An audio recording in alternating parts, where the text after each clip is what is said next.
کیا آپ نے کبھی سوچا ہے کہ جس دنیا میں ہم سانس لے رہے ہیں وہ کتنی نازک ہے؟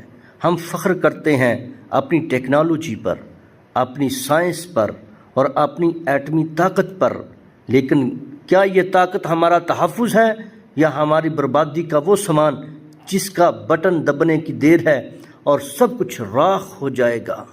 1945 میں دنیا نے صرف ایک جھلک دیکھی تھی کہ ایٹم کیا کر سکتا ہے، لیکن آج ہم اس سے ہزاروں گنا زیادہ تباہ کن بارود کے ڈھیر پر بیٹھے ہیں۔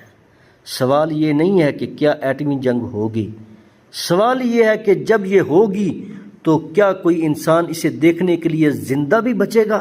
میں ہوں اشفاق الحسن اور آج ہم ایک ایسی حقیقت سے پردہ اٹھانے جا رہے ہیں جس کے بارے میں دنیا خاموش ہے۔ جہاں آج کی سائنس نیوکلیئر ونٹر اور گلوبل ڈسٹریکشن کی باتیں کر رہے ہیں، وہیں 1400 سال پہلے صادق و امین حضرت محمد صلی اللہ علیہ وسلم نے ان عظیم فتنوں اور خون ریز جنگوں کی پیش گوئی فرما دی تھی، جن کا نقشہ آج کے ایٹمی دور سے ہو بہو ملتا ہے۔ ہماری اس خاص سیریز میں ہم تلاش کریں گے ان سوالوں کے جواب۔ کیا حدیث میں بیان کردہ ملحمۃ العظمیٰ دراصل ایک ایٹمی جنگ ہے؟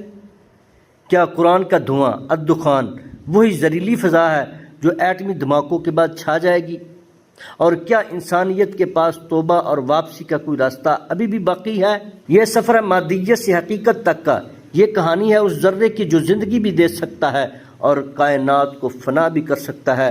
جڑے رہیے اشفاق الحسن آفیشیل کے ساتھ، کیونکہ اگلی قسط میں ہم اس خوفناک معجزے کی بنیاد یعنی ایٹم کے بارے میں وہ حقائق جانیں گے جو آپ کے رونگٹے کھڑے کر دے گا۔